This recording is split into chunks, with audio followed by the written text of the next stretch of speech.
de esta profesión. Agradecemos a cada uno de los profesionales que nos acompañan y nos comparten sus conocimientos en esta Semana del Médico Veterinario. De la misma manera, agradecemos a todos los participantes, estudiantes y profesionales afines con la medicina veterinaria que se conectan hoy y toda la semana.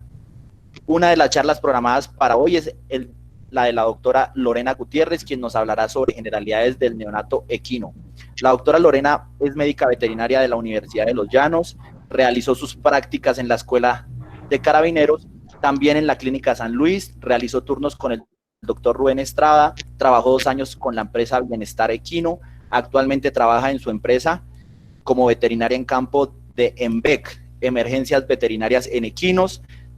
También pertenece a los grupos de trabajo de médicos veterinarios en equinos del doctor Rubén Estrada y también en el grupo de trabajo Equinep, Neumología Equina en Movimiento. Entonces, doctora, sin más preámbulos, puedes iniciar tu charla. La dinámica va a ser que tienes entre 1 hora y hora y media para la charla y la última 30 minutos o menos vamos a destinarlos para las preguntas. Bueno, mi doctora. Bueno, perfecto. Nelson, mil gracias y bienvenidos a todos y estoy abierto a cualquier tipo pues, de preguntas sobre este tema.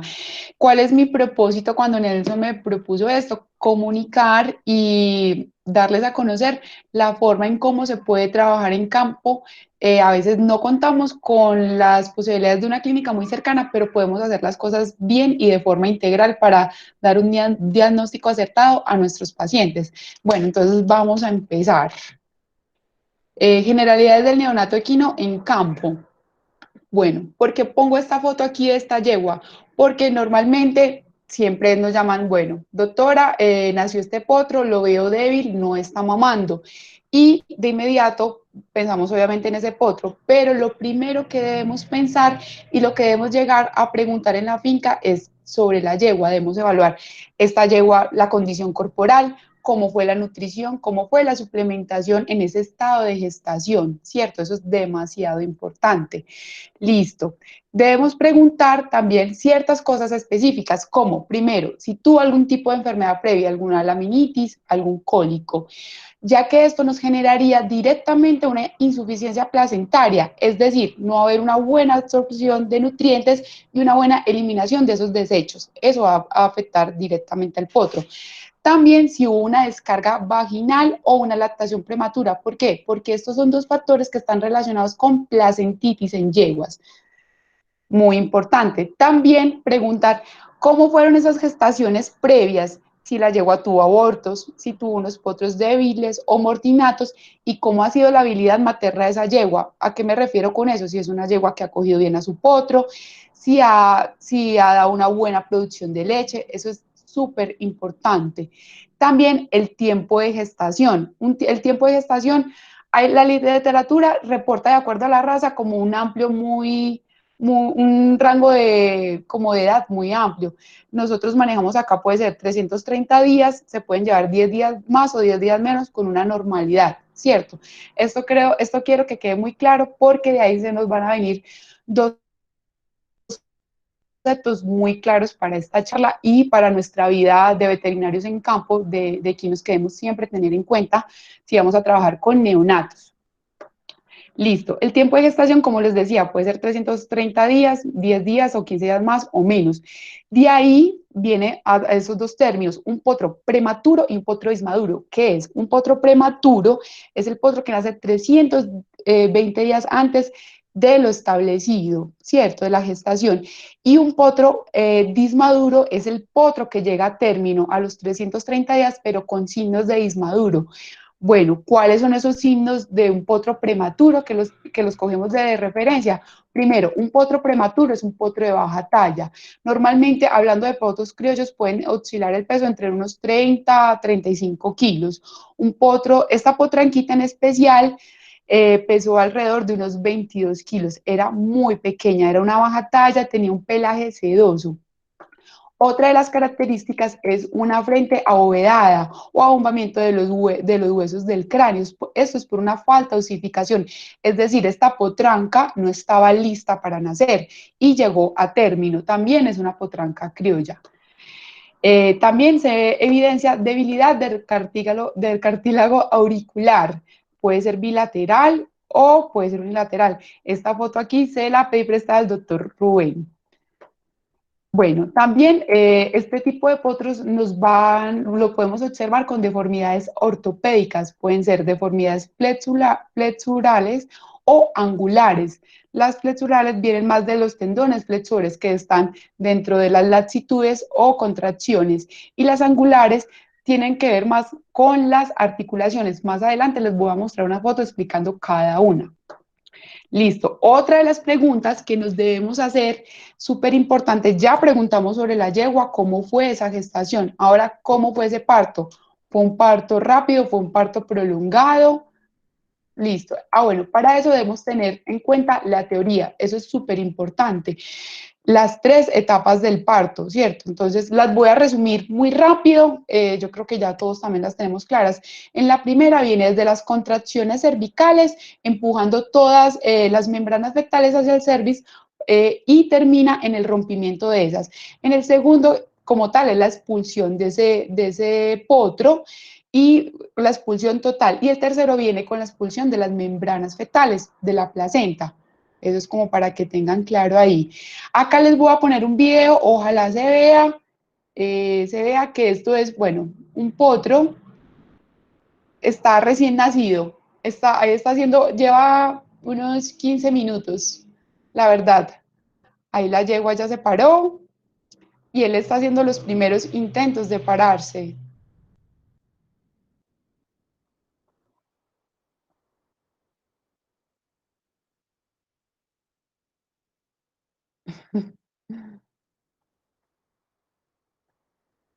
Listo, listo. Aquí, esta potranquita ya en este momento se paró.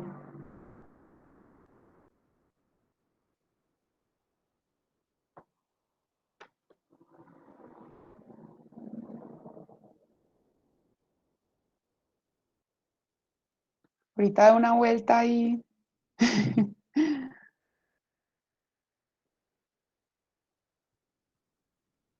Listo. Los propietarios emocionados, siempre pendiente ahí de los nacimientos. Listo. Entonces, lo que les decía, es muy importante preguntar cómo fue ese periparto, ¿fue un parto rápido o prolongado? ¿Por qué? ¿Cuáles son las causas de tener de un parto prolongado? Primero, una distosia que tenemos que tenerla en cuenta. Aquí les voy a mostrar unas fotos de unas distocias que se me han presentado en campo. Lamentablemente, el potro murió, tenía un miembro como tal, el casco metido ahí, entonces no había podido salir, tuvimos que mandarla para la clínica. Bueno, este también tenía dos miembros posteriores y un miembro anterior en el canal del parto y ya llevaba mucho tiempo ahí, también se fue para la clínica. Y esta también venía de cola como tal. En esta tuve una ayuda impresionante del doctor Rubén Estrada, que fue un trabajo en equipo súper bueno y pudimos ya pues hacer la expulsión del feto, obviamente ya estaba pues muerto. Me regreso. Entonces, las distocias es una de las causas de esos partos prolongados y también los potros débiles que no hacen una buena dinámica fetal, entonces tienden a demorarse más. Esta causa de un parto prolongado nos puede traer un problema, que es una hipoxia, debido a que el potro permanece mucho tiempo en el canal cervical y no está recibiendo un oxígeno y está recibiendo la presión de ese canal, entonces puede caer en una hipoxia. Es lo más probable, lo que nos puede desencadenar un mal ajuste neonatal, que es una de las enfermedades más comunes en los potros. Listo. También nos debemos preguntar cómo fue la placenta. Lo ideal es que nosotros mismos podamos cerciorarlas, porque muchas veces las personas que están en la finca no saben cómo, pues, si estaba bien o no. Entonces, es súper, súper importante que evaluemos la placenta. Siempre digamos, pues, siempre pedir que no la guarden. Eso es súper importante antes de que la yegua la pise, porque cuando uno ya llega a revisar ese potro, la placenta ya para evaluarla es muy difícil. ¿Qué debemos evaluar de esta placenta? El tiempo de expulsión. Si ya llegamos y la placenta está por fuera, preguntar, bueno, ¿cuánto se demoró? Tenemos un plazo máximo de 3 horas para que la expulse, porque si no, ya sería una retención y eso es una urgencia veterinaria. Otra cosa, el peso de la placenta. Si podemos pesarla muy bien, debe ser del 9 al 10% del peso corporal del potro, ¿cierto? O sea, un potro de 40 kilos, la placenta debe pesar 4 kilos. Cuando tenemos placentas muy pesadas, nos tenemos que no preocupar, pero sí tener en cuenta que son placentas que pueden estar infectadas, ¿cierto? Y por lo cual, que fue la casa del potro, ese potro puede estar infectado con una sepsis. Es lo más común y es lo más probable que pase.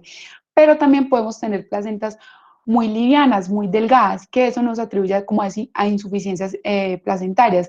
Eso es muy común en yeguas viejas o en yeguas malnutridas. Tenemos que tener en cuenta eso, que también es una causa de abortos muy común.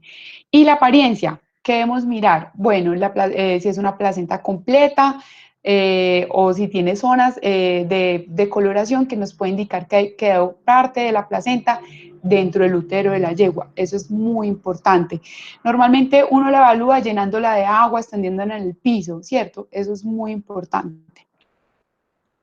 Este es un video de una expulsión de placenta. Vamos a ver.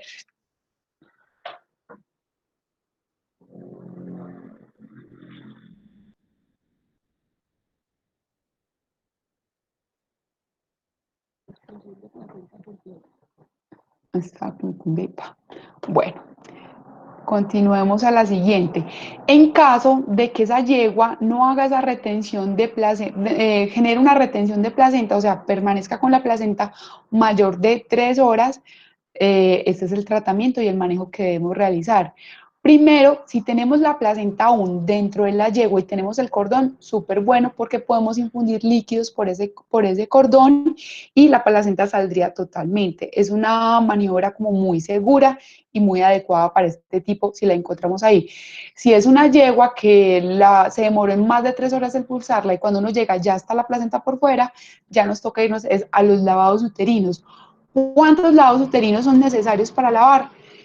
La verdad, hasta que salga limpio. Yo lo hago con solución Harman y hasta que es imposible que salga totalmente transparente, pero que sí salga muy claro. Entonces, normalmente me llevan de 4 a 5 litros hasta que salga limpio. También el manejo de oxitocina y de prostaglandinas nos ayudan a la contracción uterina y eliminar esos líquidos. Normalmente he tenido yeguas que con 3, o sea, es un lavado diario, entonces se pueden llevar de 3 días máximo hasta 5 días y siempre con oxitocina. El antibiótico sistémico depende de qué tanto estuvo la placenta retenida. Algunos casos sí se sugiere y otros no. Pues otros no es necesario. A mí me parece que debemos evaluar muy bien eso porque una retención de placenta nos puede traer otras consecuencias como una laminitis. Listo, ya nos vamos con el examen clínico del potro. Como nos enseñan en la universidad, primero debemos hacer un examen a distancia y eso realmente es muy cierto. Entonces, cuando ustedes llegan a la finca a revisar ese potro que nació, simplemente quieren que lo revisen o porque tenga alguna anormalidad, lo debemos ver en su ambiente natural, normalmente si está en el potrero o en la pesebrera. Entonces, primero es la evaluación del comportamiento. Un potro normal siempre es un potro que está detrás de su madre, está alerta, es un animal curioso y obviamente siempre está buscando comer, como vemos acá en estas fotos. Siempre, ellos están siempre al lado de la mamá, uno entra a la pesebrera y lo que hacen es buscar la protección y buscar estar cerca de ella. O algunos buscan, pues como son súper curiosos con uno. Listo. Normalmente esto es lo normal, ¿cierto? Pero a uno lo van a llamar sobre todo por este tipo de pacientes, otros deprimidos. Bueno, esto es una potranquita que se encontraba muy deprimida, llevaba alrededor de más de 8 horas de nacida. Esta es una mini donkey que también estaba muy deprimida y esta es una mini horse, pero ya estaba comatosa como tal. En este tipo de pacientes tenemos que utilizar una herramienta en la neonatología que se debe hacer en todos los pacientes neonatos, estén o no enfermos, que es la toma de glicemia. Una glicemia normal abarca pues desde los 80 miligramos, desde los 80 a 130 miligramos por decilitro. Estos dos pacientes presentaban unas glicemias bajo el rango y la causa como tal era que la mamá no los dejaba mamar. En el caso de la mini donkey, la burra le dolía demasiado la ubre, entonces no la dejaba mamar. En este caso, esta potranquita estaba iniciando una sepsis neonatal porque no hizo una toma del calostro eficiente antes de las 6 horas. Y en este caso de esta mini horse, nos presenta ya es una hiperglicemia como tal. Una hiperglicemia es un signo muy, muy, muy relacionado con una sepsis neonatal. Aparte, estaba mal ajustada. Entonces, pueden coexistir varias enfermedades en los neonatos. Bueno, este es un video de la mini donkey.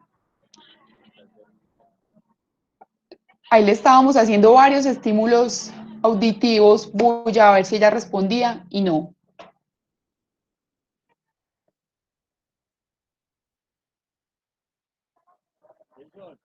Bueno, siguiente.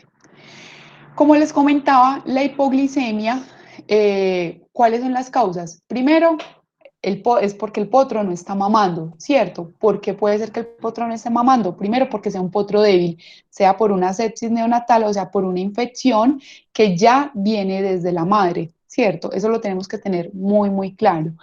Un potro que no está mamando por una debilidad generalizada o por algún tipo de formación angular. Me han pasado que son potros, pueden tener algunos signos obviamente de ser prematuro o dismaduro y tiene una deformación que no le permite ponerse en estación para mamar.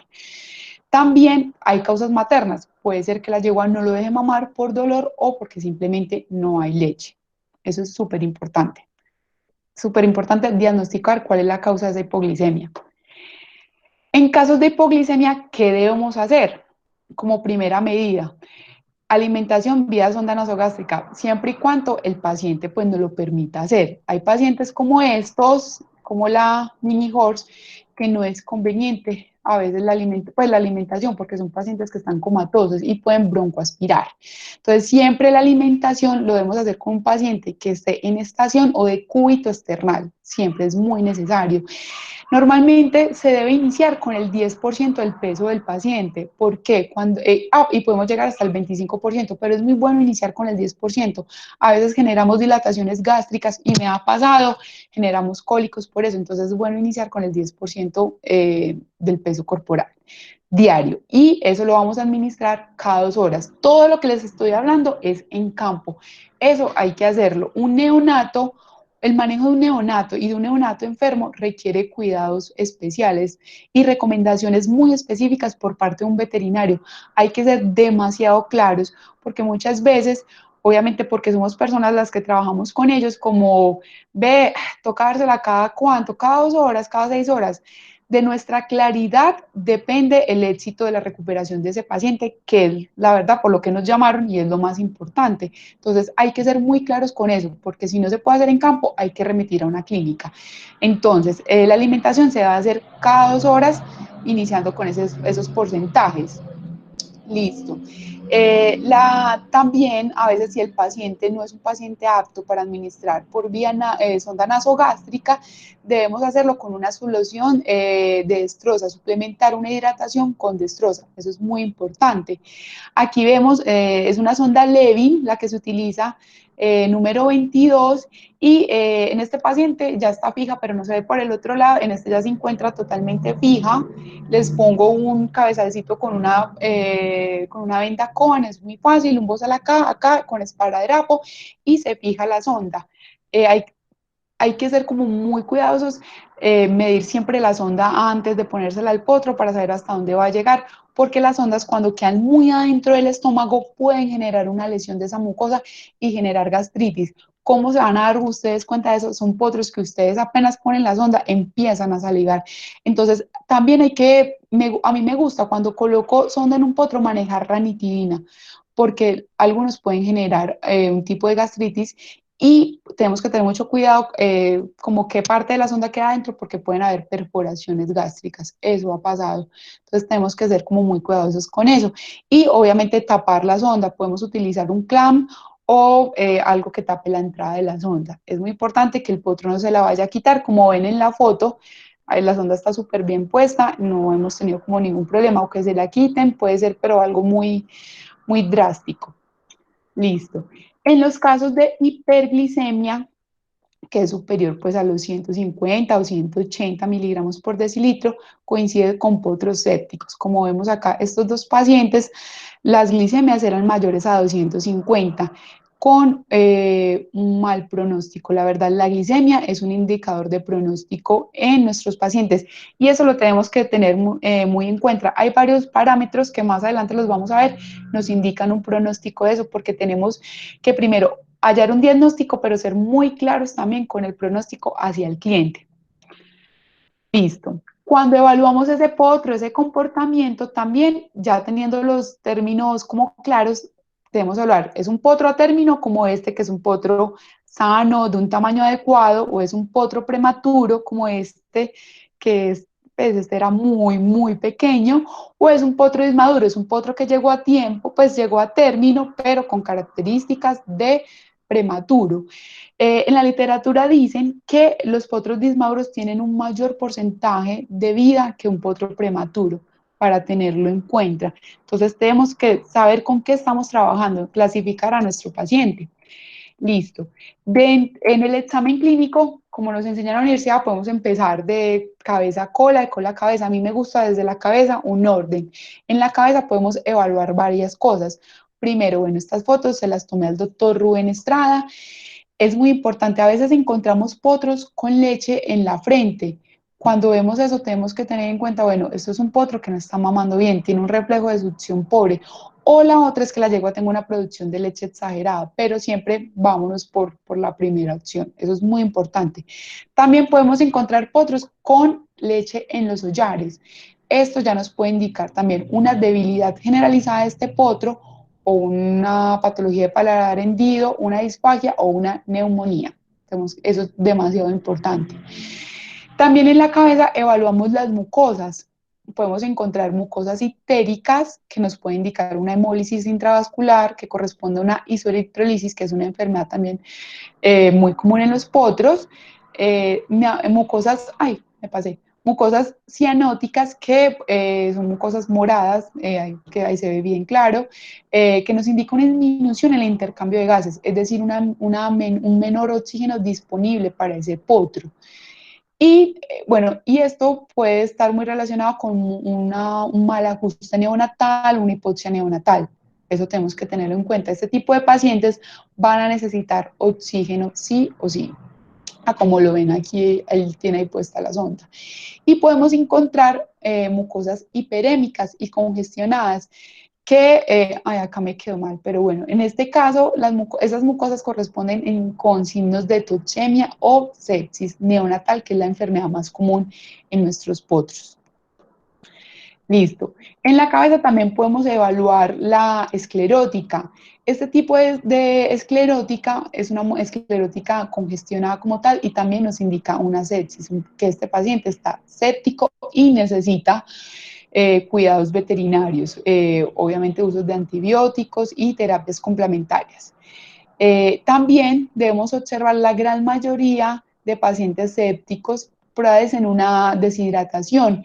Eso a veces lo podemos ver en los entropiones. Un entropión es una versión del párpado hacia la superficie del ojo. Puede ser del párpado superior, como en este caso de este mini horse, o de este caso del doctor Rubén, que fue el párpado inferior. Es muy importante cuando tenemos un paciente así. La mayoría de estos, como les digo, puede ser por una deshidratación, pero lo más importante es realizar la corrección y un diagnóstico de una úlcera corneal. Esto lo hacemos a través de un test de fluoresceína. Debido a que queda vertido el párpado, las pestañas quedan haciendo un contacto con esa córnea. Entonces, lo más probable es que nos ulcere esa córnea. Entonces, tenemos que hacer un test y obviamente la corrección. En los dos casos se dice una corrección, aquí no se ve muy claro, la foto quedó muy lejos, pero se ven los puntos y en este caso también se ven los puntos palpebrales. En este caso, esta potranquita tuvo una ulceración total de la córnea y un desprendimiento de la córnea, como vemos aquí. Es muy importante siempre revisar eso en los potros. Bueno, también estos otros rangos fisiológicamente que también debemos tener en cuenta. Normalmente a uno lo llaman o cuando están haciendo o ya varias horas después. A mí cuando me llaman, ve, quiero que estés en el momento del parto y que están haciendo en este momento, hago una espera porque ya, como ya sabemos los tiempos en que un potro, normalmente, un potro nace, ¿cierto? A los 5 o 10 minutos debe tener, o hasta 15 minutos debe tener un reflejo de succión pues presente. A los 20 minutos debe estar ya alrededor de un cúbito external hasta los 30 minutos. De 1 a 2 horas, a una máximo 2 horas, el potro ya debe estar de pie y en 3 a 4 horas el potro ya debe estar mamando. Teniendo en cuenta eso, me gusta respetar los tiempos porque me ha pasado que voy a fincas y el potro nace y de una vez van a meter a la pesebrera. Cuando me llaman, ve, el potro no ha mamado, el potro está súper débil. Yo llego, la yegua está súper estresada, no deja mamar al potro, pero es por el estrés que están ahí. Entonces, hay que respetar, pero no significa no estar como presente, sino viendo desde ahí muy presente qué es lo que está pasando. Cada etapa está llegando a su tiempo y cómo es todo para no intervenir y generar un estrés en la yegua que me pasa muy seguido. Entonces, teniendo en cuenta eso, también debemos tener en cuenta los parámetros, frecuencia cardíaca, respiratoria y temperatura. Bueno, normalmente uno lo llaman después de las 2 horas, ¿cierto? Entonces, normalmente las frecuencias que yo he tomado pues en la práctica están entre 80, 130, cardíaca, respiratoria de 30 a 40 y la temperatura de 37 a 39 grados centígrados. Listo. Ya pasamos por cabeza, vamos a tórax. Obviamente en cabeza también me faltó la calidad del pulso, es muy, muy importante. En tórax vamos a auscultar los campos pulmonares, frecuencia respiratoria y también el patrón respiratorio es muy importante. También vamos a evaluar obviamente la frecuencia cardíaca. Es normal encontrar el murmullo sistólico, eso es porque aún no se ha cerrado el ducto arterioso. Ese se cierra hasta en 72 a 96 horas. Listo. Cuando ya pasamos al abdomen, debemos tener en cuenta que no haya una distensión o que como tal podemos encontrar, como vemos en la primera foto que me la prestó la doctora Paulina Velázquez, un cólico como tal, ¿cierto? Es muy normal que en los casos de distensión o en la causa más común de cólico en un potro, en un neonato, es la retención del meconio. El meconio es la primera materia fecal. Viene compuesta por células como tal, células muertas y secreciones gástricas y hepáticas.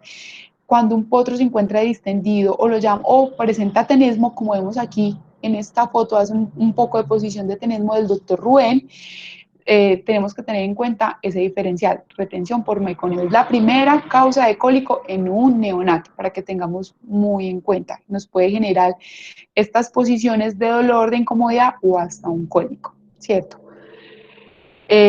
Bueno, aquí no puse, bueno, el tratamiento sobre esto puede estar, lo podemos hacer primero con enemas, normalmente se encuentra materia fecal en la ampolla rectal muy dura, entonces se puede manejar en primera medida enemas con agua jabonosa, manejando por ahí unos 200 ml, con una sonda Levin se puede hacer, con la misma que uno pasa pues la sonda, la misma pues el mismo calibre, la sonda nasogástrica, se pueden hacer enemas con enemas pues con agua jabonosa.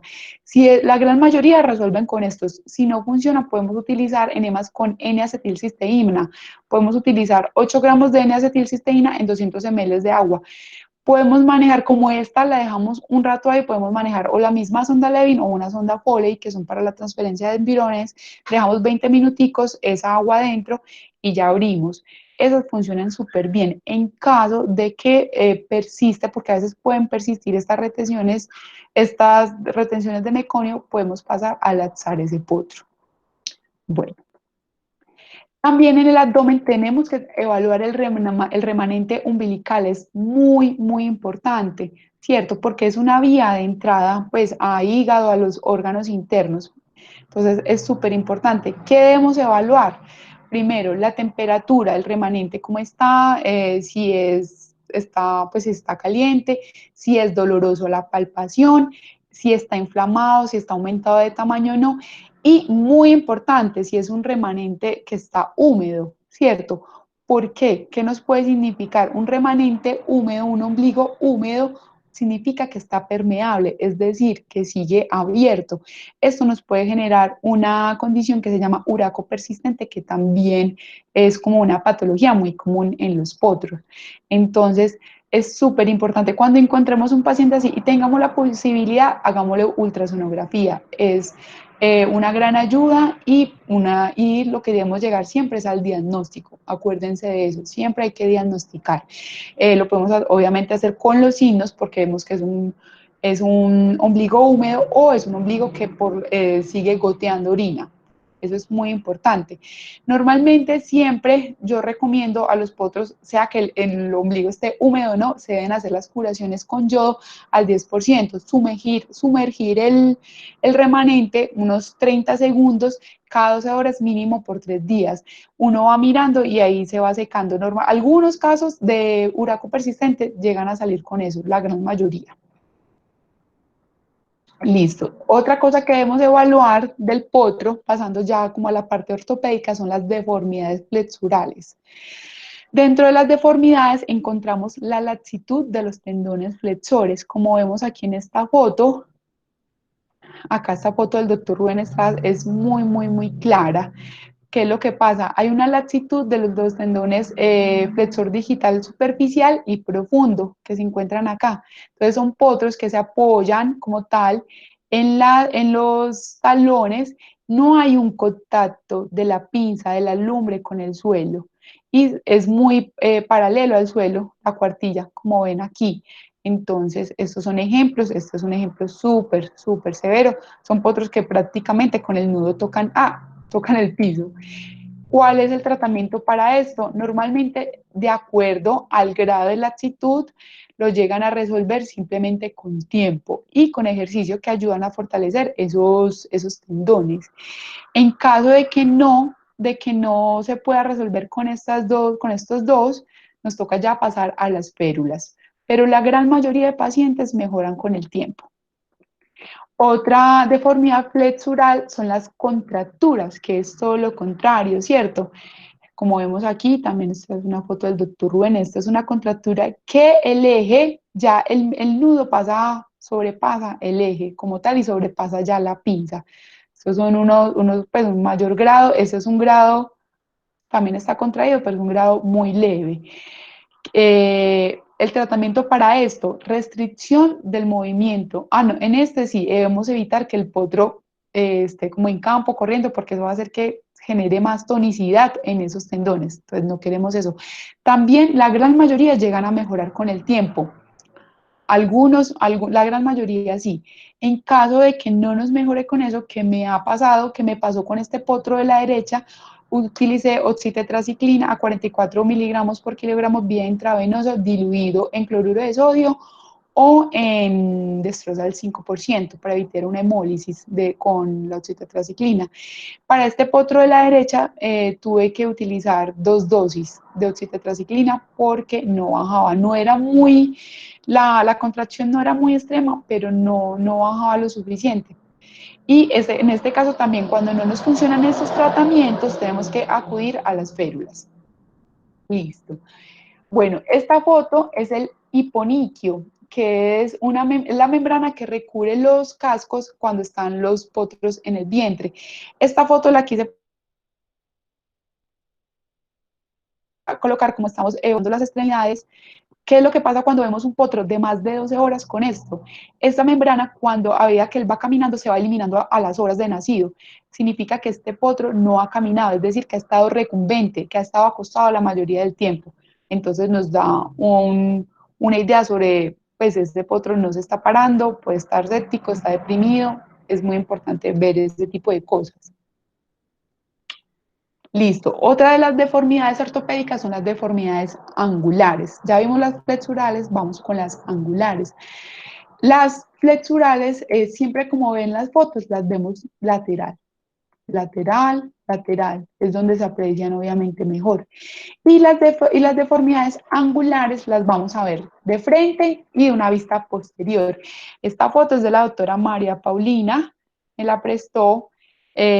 Como vemos aquí, las deformidades flexurales son una desviación de la articulación o hacia medial o hacia lateral.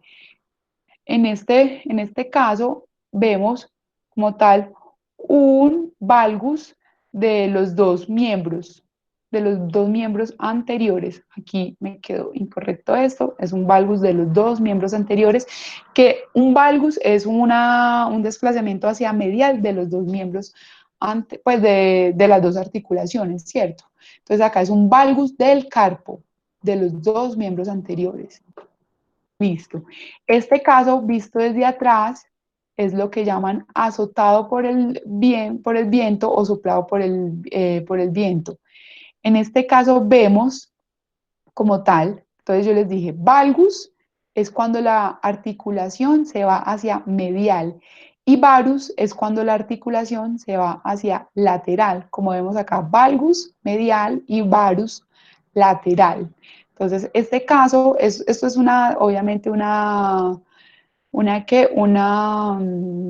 deformidad angular y se caracteriza, le dicen azotado por el viento porque pareciera como el viento los empujara hacia un lado. Entonces, como vemos aquí, tan, tan, tan, tan, tan. Bueno, este tipo de formación angular, ¿cuál es el tratamiento? Debemos estabulación sí o sí. El paciente se debe restringir los movimientos solamente a la pesebrera. ¿Por qué? Eso también nos involucra mucho como la laxitud de los ligamentos que sostienen la articulación. Entonces, si dejamos que ellos hagan un ejercicio libre, se puede luchar la articulación y eso puede traer problemas a futuro, ¿cierto? Entonces, cuando tengamos deformaciones angulares, se debe restringir el movimiento. He tenido pacientes que se ha restringido el movimiento hasta 2 meses. Es lo máximo que he tenido que esperar, pero es muy, muy importante. También en los casos que no mejoran con el tiempo, se tiene que utilizar férulas. Bueno, eh, quiero dar como pues es muy importante el manejo del laboratorio en estos pacientes. Ya utilizamos una prueba que fue pues, la glicemia como tal, que la podemos hacer con un glucómetro en campo, pero hay que hacer también unas pruebas como la IgG, hemograma, de acuerdo al paciente que tengamos, él nos va a ir como diciendo qué necesitamos y nosotros tenemos que discernir qué es lo que necesita ese paciente. Dentro de las pruebas de laboratorio, obviamente tenemos que tomar inmunoglobulina G. La inmunoglobulina se hace a las 24 horas de nacido, es lo más aconsejable porque ya se encuentra como la curva, pues a esa hora, pues a esa edad, ya encontramos una curva muy alta de inmunoglobulina y podemos diagnosticar si ese paciente tiene una falla en la inmunidad, en la transferencia de la inmunidad pasiva. Entonces, como vemos aquí en este caso, esto fue una potranquita en la ceja, tenía una inmunoglobulina de 417, ¿cierto? Acá como vemos la inmunoglobulina, el rango pues, si el valor debe ser mayor a 800, es una inmunoglobulina aceptable, una inmunoglobulina buena. Cuando se presenta una inmunoglobulina entre 400 y 800 es una falla parcial, ¿cierto? Una falla en la transferencia de la inmunidad pasiva parcial. Cuando le encontramos menor a 400 es una falla total. Lo más aconsejable es transfundir esos potros, hacer transfusiones de plasma como vemos aquí. Es lo más aconsejable. Este paciente tenía 417, la verdad no tomó mucho como la IgG posterior, pero en esta la quería hacer por pues, más educativo. Entonces tenía una inmunoglobulina de 417 posterior a la transfusión de plasma, tuvimos una inmunoglobulina de 1044. Entonces ahí verificamos que la transfusión de plasma es efectiva y necesaria para estos potros que tengan signos de septicemia y que tengan una IgG baja, menor a 800. Yo la verdad, ese es un procedimiento que lo hago con regularidad y me parece que los pacientes tienen una respuesta muy positiva a esto. Esto se debe hacer. Obviamente tiene sus riesgos y hay que aclararle siempre al cliente los riesgos, pero también los beneficios de este procedimiento. Dentro de las pruebas de laboratorio que también tenemos que tener en cuenta, aparte de la IgG, que ya sabemos que la tomamos a las 24 horas en un tubo tapa roja, es el hemograma si el paciente lo requiere. Cuando sé que un paciente requiere un hemograma, cuando es un paciente que yo sé, de acuerdo a la historia de la yegua, si es una yegua que tuvo alguna enfermedad previa durante la gestación o si me ha tenido potros mortinatos o enfermos, o si es una yegua que también estuvo sucia, que casi no se puede preñar, eso también es un factor predisponente a tener potros sépticos, ¿cierto? Entonces tenemos que, se habla en artículos, creo el último artículo que se hizo a nivel de Colombia, que una yegua con problemas a nivel uterino puede generar una muerte fetal hasta en un 19%. Eso es muy, muy importante que debemos tener en cuenta. Bueno, dentro del hemograma, como les digo, si mi paciente tiene todos estos factores predisponentes, o es un potro prematuro, o es un potro dismaduro, y al examen clínico veo cosas que me hacen tomar esa decisión, tomo un hemograma. ¿Qué es lo más relevante de un hemograma en un neonato? Pues todo es muy importante y todo hay que mirarlo, pero que debemos tener en cuenta. Hay unos factores de viabilidad o de pronóstico fetal, pues fetal no ya como tal neonatal, y son primero el recuento de leucocitos, lo debemos tener muy, muy en cuenta. Hay artículos que reportan que desde 5.500, otros 1.500, el recuento de leucocitos tiene un mal pronóstico, o sea, que haya una leucopenia, ¿cierto? Creo que de lo que uno ha visto en experiencia y a la literatura, 3.500, un recuento de leucocitos de 3.500 hacia abajo es un pronóstico reservado que hay que tener en cuenta. También el fibrinógeno muy alto en las primeras 24 horas de nacido.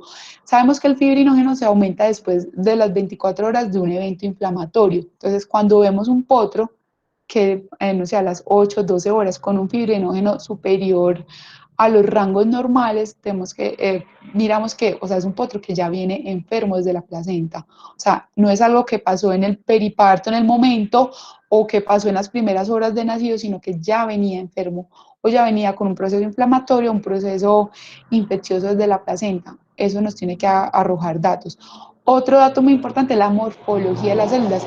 Hay potros que tienen un recuento de leucocitos absolutamente normal, pero tienen cambios tóxicos en los neutrófilos, entonces eso hay que tenerlo muy, muy en cuenta.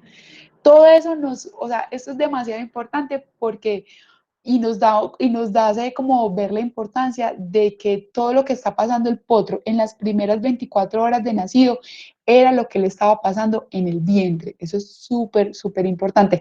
Y es muy importante también para la gente que trabaja en reproducción, como bueno, esta yegua me dio este potro enfermo, me dio esto, es porque tiene algo. Entonces, como siempre, tratar de mejorar y no dejar que, bueno, esta yegua me ha dado potros enfermos y voy a seguir preñándola. No, hay que hacer algo al respecto para tener una mejor tasa de supervivencia y siempre ir como mejorando nuestra práctica veterinaria hacia la medicina, hacia la reproducción. Eso es súper importante.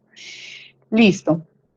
Otro de los exámenes que tenemos en cuenta es la química sanguínea. La verdad, en potros, obviamente hay potros con malajustes neonatales, septicemias súper graves, que uno envía un perfil completo que llama para mirar cómo está todo, ¿cierto?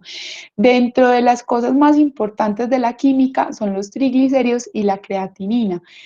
La creatinina es normal que esté alta las primeras 72 horas de vida, ¿cierto?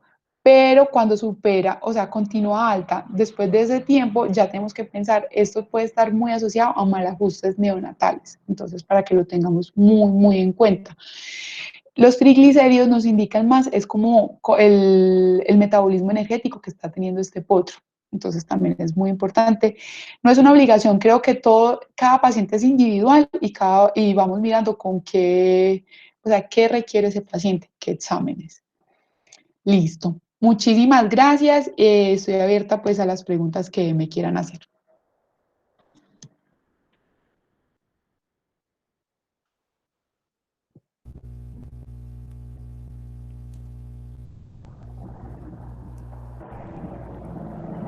Excelente charla, Buenas doctora tardes. Lorena. Ya. Ahí. Adriana. Buenas tardes, Doc. Yo te voy a colaborar Hola, haciéndote las preguntas, ¿listo? gracias, de una. Vale, entonces la primera pregunta es, en los casos de hipotermia de un potro después del parto, ¿cómo podemos ayudar mientras regula su temperatura? Listo. Lo primero que debemos hacer es garantizar una hidratación, que este potro se encuentre bien hidratado y con un aporte o con una suplementación de destroza, ¿cierto? Que nos brinde un balance energético adecuado. Segundo, que el ambiente externo del potro sea también que tenga una temperatura que le ayude.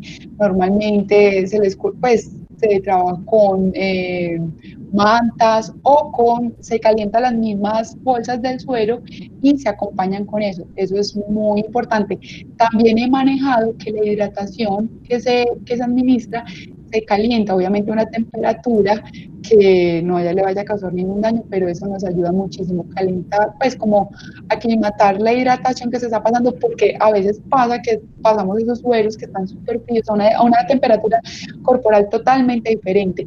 Entonces sería muy buena idea calentar la hidratación y obviamente favorecer las condiciones para que él tenga una temperatura más caliente que la que él presenta. Vale, muchas gracias, Doc. La siguiente Okay. pregunta es, ¿recomiendas la utilización de teteros en potros que no se puedan alimentar por sí solos? Bueno, la verdad, en una primera medida te diría no, no por experiencia, ¿cierto? Porque normalmente siempre me estoy como remitiendo como en campo, ¿cierto? Entonces, normalmente no lo recomendaría. ¿Cuándo habría que dar leche? Cuando o la yegua no está dando leche o el potro no es capaz de mamar, ¿cierto? En esas dos condiciones. Entonces, cuando un potro normalmente uno le ofrece un tetero, él pues va a tener apetito normal, si es un potro sano y si es un problema de la yegua, no va a tener como los movimientos controlados y muchas veces broncoaspiran. Yo diría que no, yo en estos casos que no recomendaría 100% instaurar una sonda nasogástrica donde poner pues administrar la leche, pero es lo más recomendable la sonda nasogástrica.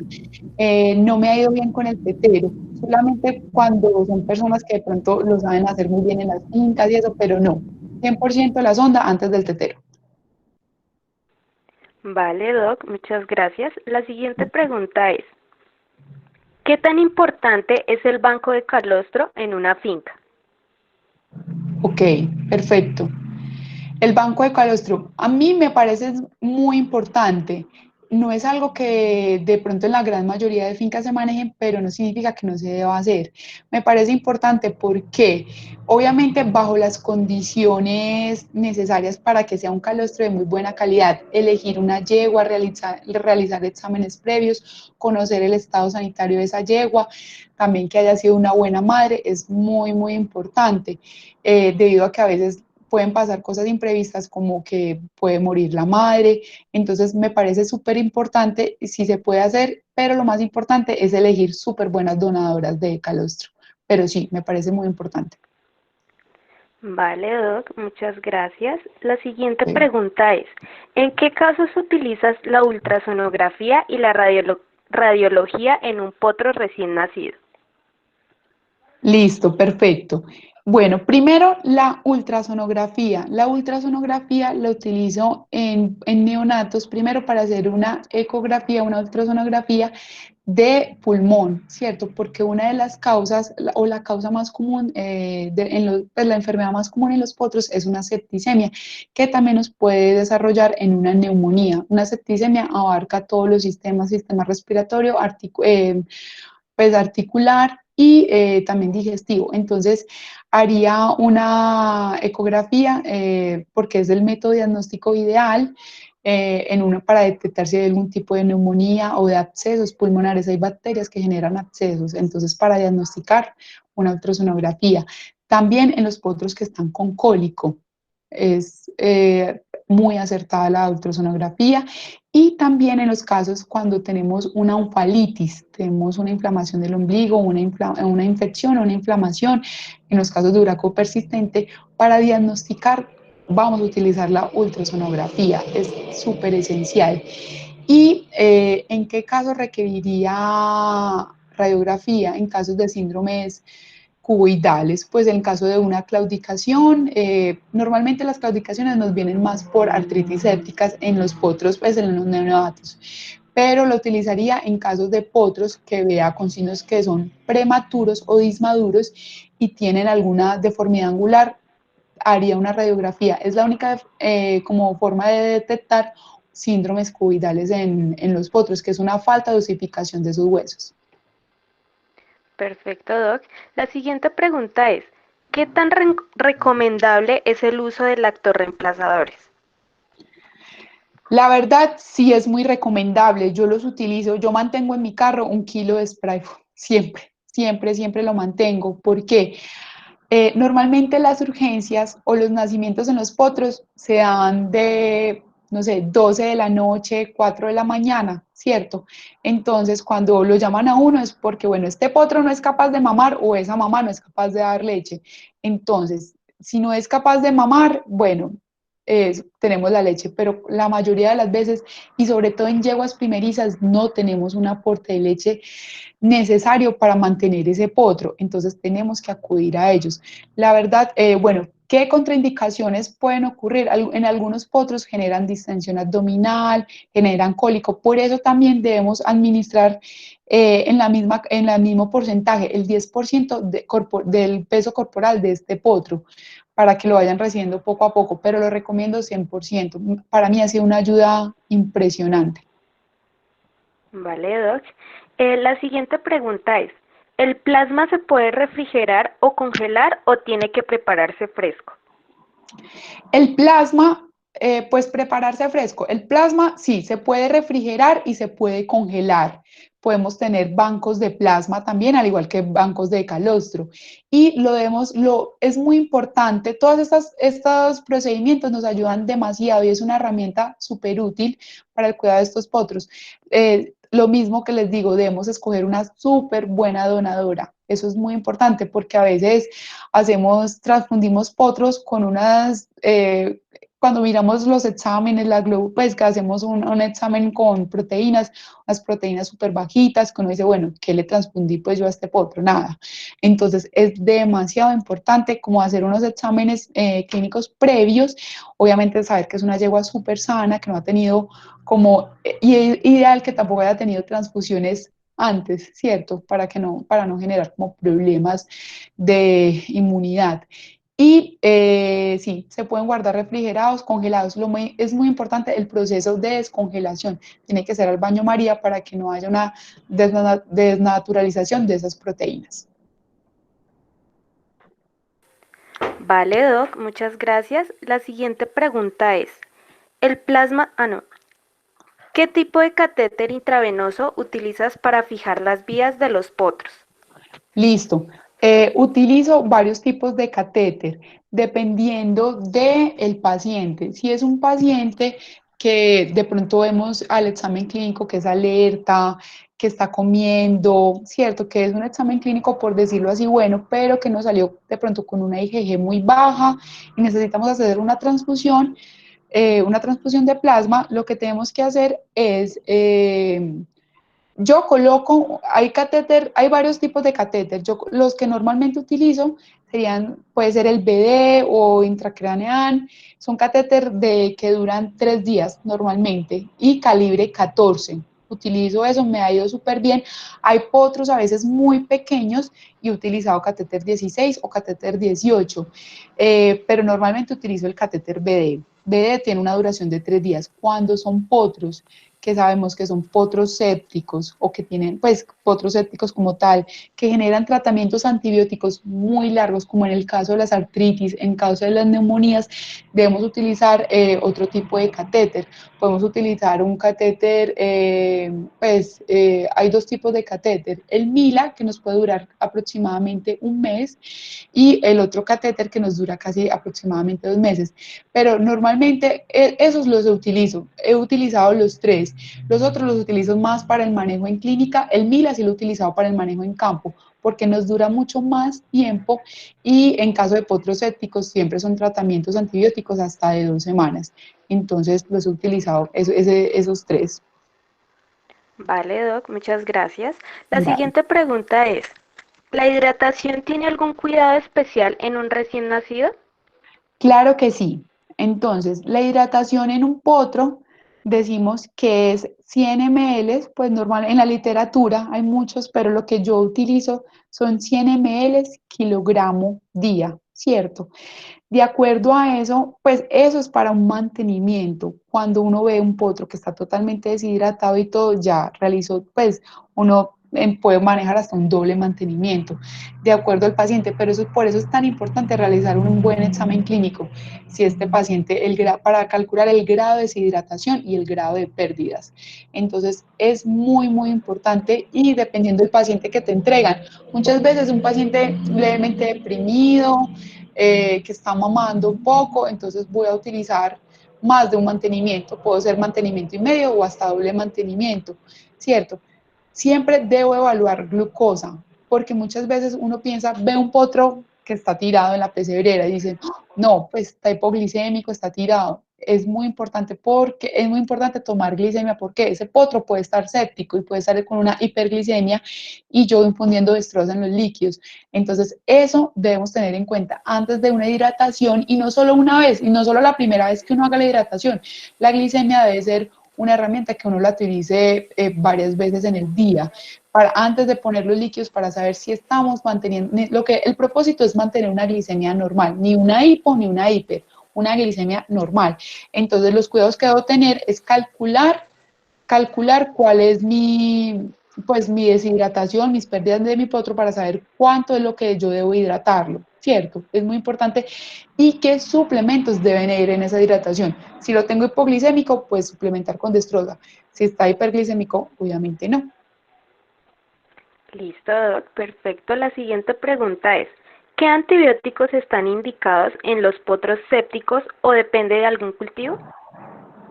Bueno, lo ideal sería que contáramos con los cultivos en sangre para realizar una antibiótico-terapia adecuada, ¿cierto? Sería pues como en las yeguas, no ir a fundir cualquier antibiótico, sería lo ideal, pero eso toma mucho tiempo, pueden llevar hasta una semana, entonces necesitamos actuar como es una urgencia, un potro séptico, un potro débil, es una urgencia, entonces necesitamos empezar pues con un tratamiento antibiótico de una vez. Hay que tener en cuenta como cuáles son el tipo de bacterias que nos pueden estar generando esa septicemia, ¿cierto? Dentro de las cuales pueden haber E. coli, Klebsiella, estafilo, estrepto, significa que encontramos tanto bacterias gram positivas como gram negativas. Eso es lo que me dice qué tipo de antibióticos debo utilizar. Debo utilizar o un antibiótico amplio espectro o dos antibióticos que me cubran los dos tipos de bacterias. Normalmente lo más aconsejable, a mí me gusta es utilizar dos antibióticos que me cubran uno gram negativas y otro gram positivas. Para las gram negativas normalmente utilizo amicacina es lo que más utilizo. Y para las gram positivas, si se puede, penicilina sódica, en el caso que se pueda, o si no, penicilina pues procaínica o un cetiofur de tercera, pues que es una cefalexina de tercera generación. Entonces, eso sería lo más adecuado, pero siempre manejo dos antibióticos porque creo que cubre mejor el rango de bacterias que tanto hay gram positivas como gram negativas. Vale, Doc, muchas gracias. La siguiente pregunta es, ¿en la laxitud de tendones, ¿se puede manejar algún analgésico o antiinflamatorio? De poder se puede, pero no, venga, pongo pues la foto. Tutururú, deformidades, chan, acá. No es necesario, la verdad, porque no estamos teniendo un proceso en ese momento inflamatorio. Y no, la verdad no lo consideré, no lo he utilizado y si veo que el potro se genera un dolor al desplazamiento, algo importante, lo haría, pero no lo he tenido que utilizar. Vale, Doc. La siguiente pregunta es, ¿recomiendas utilizar dextrosa al 5% o al 50%? Bueno, listo. He utilizado las dos, ¿cierto? Lo que depende es cuál es el aporte de glucosa o cuál es el aporte de destroza que usted quiere en su paciente, ¿cierto? Lo mismo que le digo, hay que clasificar a ese paciente. ¿Es un paciente hipoglicémico, normoglicémico o hiperglicémico? Si estoy utilizando destroza, es un paciente hipoglicémico, ¿cierto?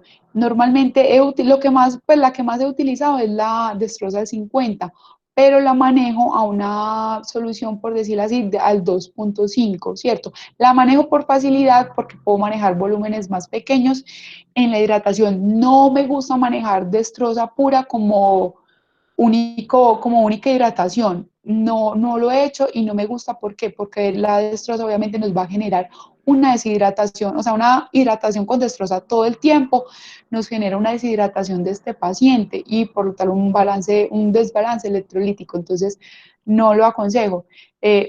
Siempre lo que yo digo, estar midiendo la glucosa de acuerdo a lo que necesitemos. Pero es eso, lo utilizo más como una suplementación, no como una hidratación completa. Vale, Doc. Preguntan que qué productos recomiendas para la desinfección del ombligo. Yodo al 10 es lo mejor. Vale, Doc. La siguiente pregunta es, ¿en potro se puede presentar choque esofágico y cuál sería su tratamiento? Sí se puede presentar. En este momento, antes de la charla me llamaron porque veo un potro así. Normalmente sí he visto, a veces pues como el material que más se presenta es viruta, pues la cama como tal de los caballos. ¿Qué se puede hacer? No me ha tocado como tal un choque esofágico en un neonato. Me ha tocado en adultos, precisamente esta semana me tocó en una yegua adulta, eh, me tocó, pues obviamente sondearla y estar infundiendo agua con pues hacer sifonaje, que a toda hora estuviera el agua en contacto con pues con lo que estaba obstruyendo, la que era alfalfa en un neonato, pero sí he visto casos, no míos, pero que lo hacen a través de la cama y la verdad no han tenido una buena resolución. Vale, Doc, gracias. La siguiente pregunta es, ¿uno puede medir la calidad de la leche o del calostro?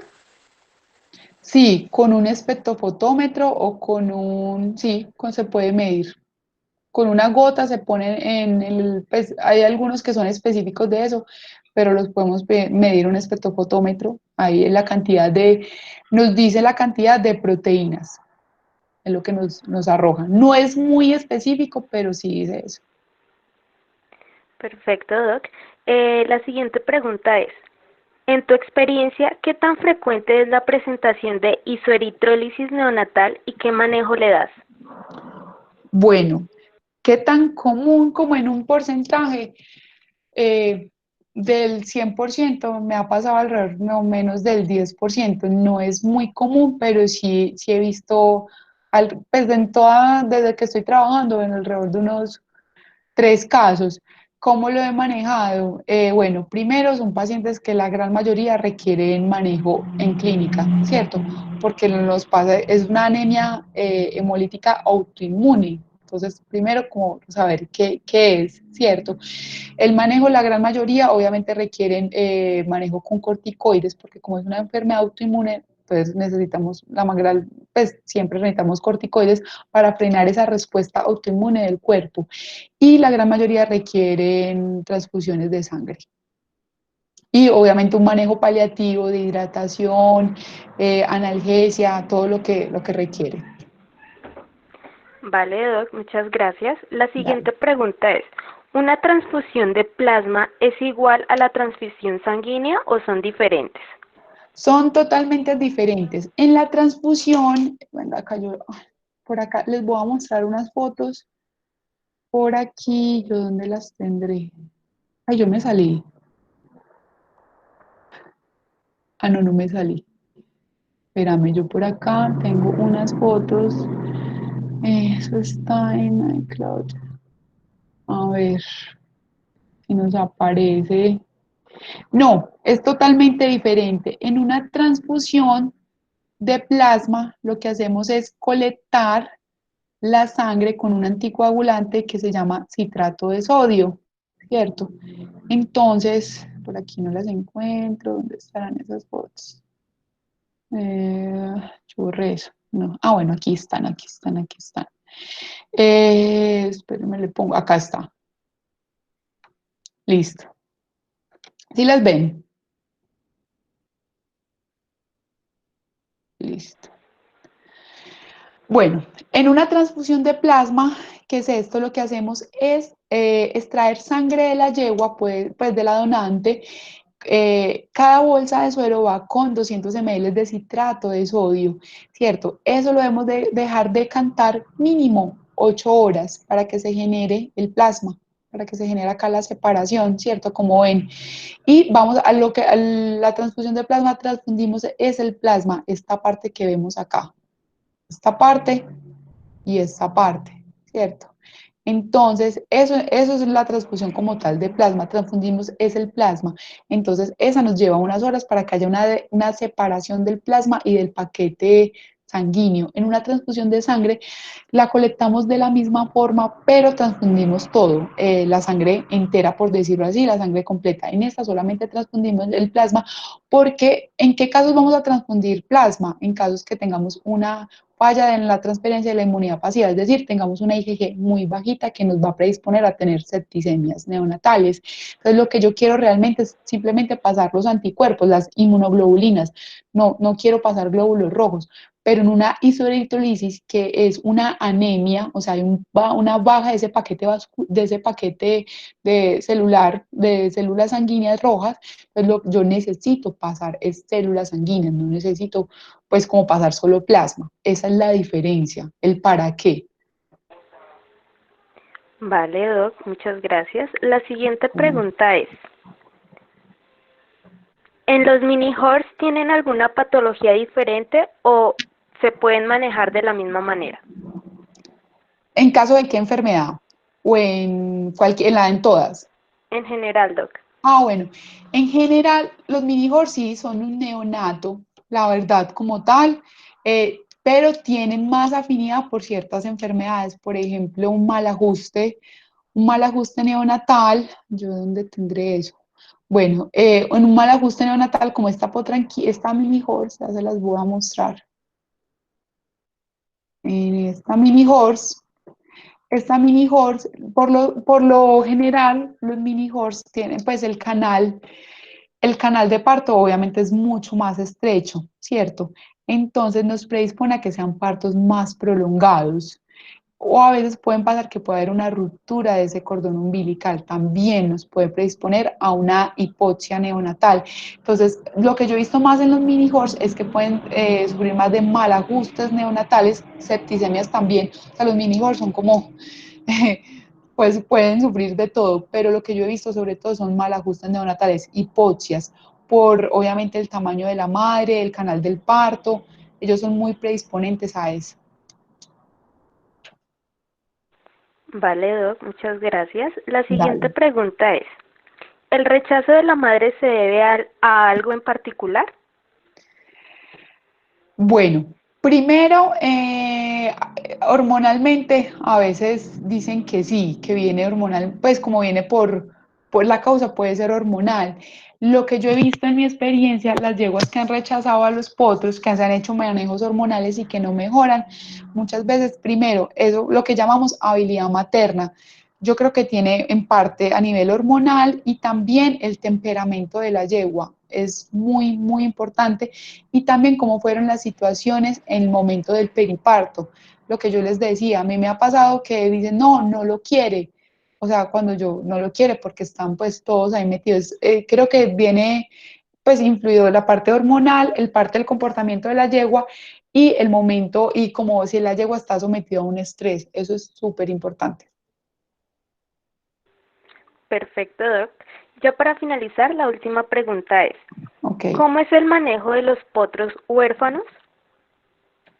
Ok, bueno, el manejo de los potros huérfanos que hemos tenido es, primero lo que debemos garantizar es una alimentación, es decir, mantener una glicemia dentro de los rangos normales, es decir, podemos hacer esto. Pues si tenemos las condiciones en la finca y el personal sobre todo, muchas veces nos toca instaurar una sonda y empezar con alimentación. Lo ideal obviamente es que esto no se extienda en el tiempo, que el potro aprenda a mamar por sí solo.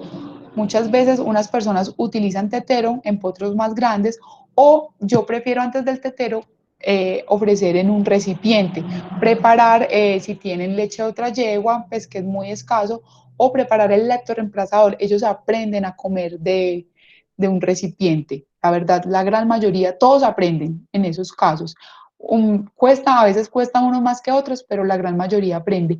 O si tenemos la posibilidad de una yegua que esté lactando otro potro, maravilloso, maravilloso, eso sería súper bueno. Que hay que tener cuidado con este tipo de procedimiento, hacer una introducción que la yegua lo pueda aceptar. Tomar las medidas de que muchas veces algunas yeguas son un poco agresivas, a golpearlo porque no lo reconocen como suyo, entonces siempre en soltar a la yegua, a veces hasta sedarla y introduciéndolo poco a poco. Si tienen una yegua en la finca que esté lactando otro potro, maravilloso, si no, tiene que aprender a comer de la coca y ellos aprenden a comer y a comer otras comidas más rápido. Listo, Doc. Esas fueron todas las preguntas. Entonces, ya para finalizar, eh, en forma de agradecimiento, el Club Canino y Felino de la UPTC y el Club Equino de la UPTC te quieren hacer entrega de un reconocimiento por tu participación como ponente en el seminario virtual con el tema Generalidades del neonato equino, a cargo de nuestro presidente del Club Canino y Felino, Cristian Camargo, y nuestro presidente del Club Equino, Luis Felipe Alvarado. Muchas gracias. Muchas gracias a ustedes por la invitación y gracias.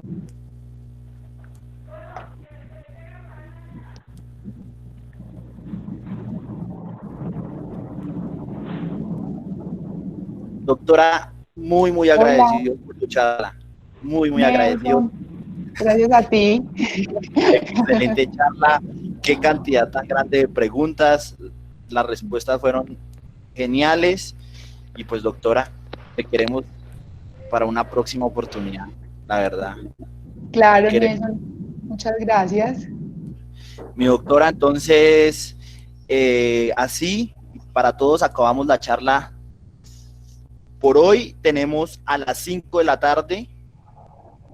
Vamos a hablar de mecanismos de protección del pulmón, de los mecanismos de defensa del sistema respiratorio por el doctor Héctor Ávila, especialista en anatomopatología veterinaria. Se pueden quedar conectados, vamos a seguir con la charla. Mañana teníamos una charla sorpresas acerca del lavado de transferencia de embriones en equinos y abordaje de pacientes en urgencias. Entonces, 3 de la tarde con el doctor Camilo Pardo, 5 de la tarde con el doctor Daniel Ibatá. Eran unas charlas sorpresas que hoy publicamos. Agradecidos por la gran acogida en la charla de la doctora Lorena y nos vemos a las 5 en punto para conectarnos con la charla del doctor Héctor Ávila.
Tomé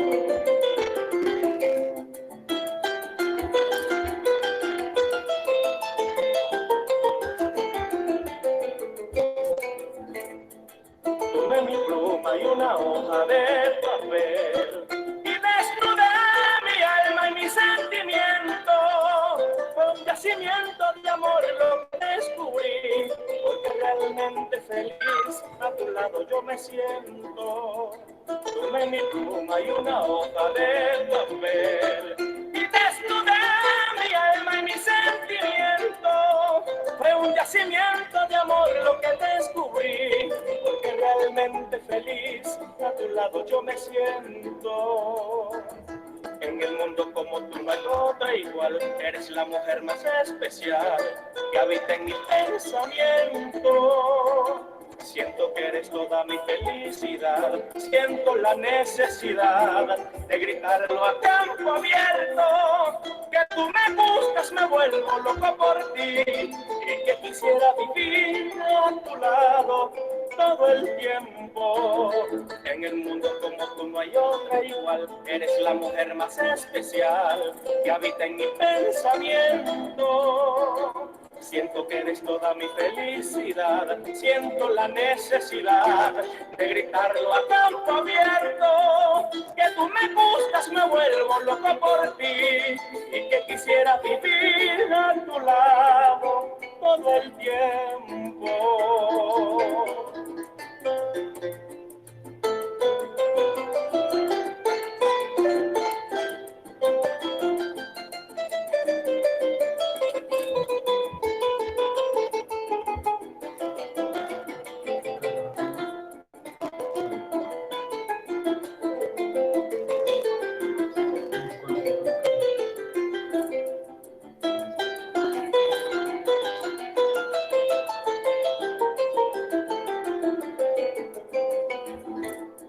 Es tu figura la que me hace enloquecer, me hace perder por momentos los sentidos.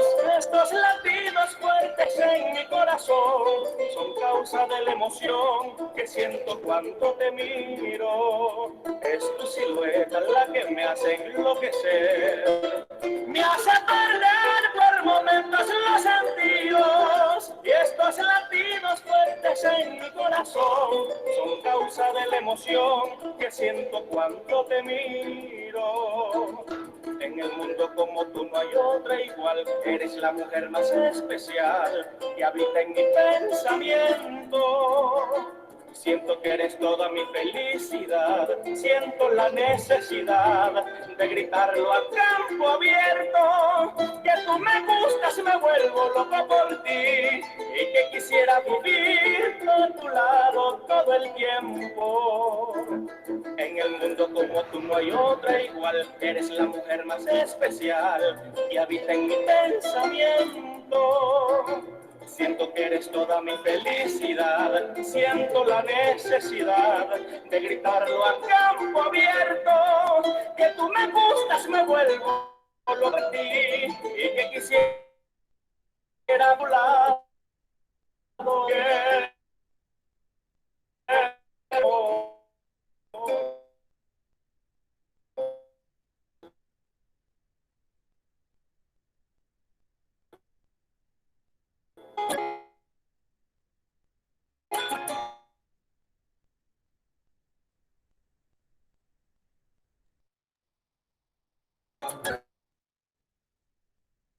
Camino recordando a una mujer, ella se me portó mal, y yo bien, cuando el hombre es querendón, la mujer sale al revés. Cruzando por un camino, recordando a una mujer, ella se me portó mal, y yo me le porté bien. Cuando el hombre es querendón, la mujer sale al revés. Le pregunté a los palmares y a la sabana también, a la linda paraulata, al carrao y al saucel, que si la han visto sombreando debajo de aquel laurel, donde un día me dio un besito que tenía sabor a miel.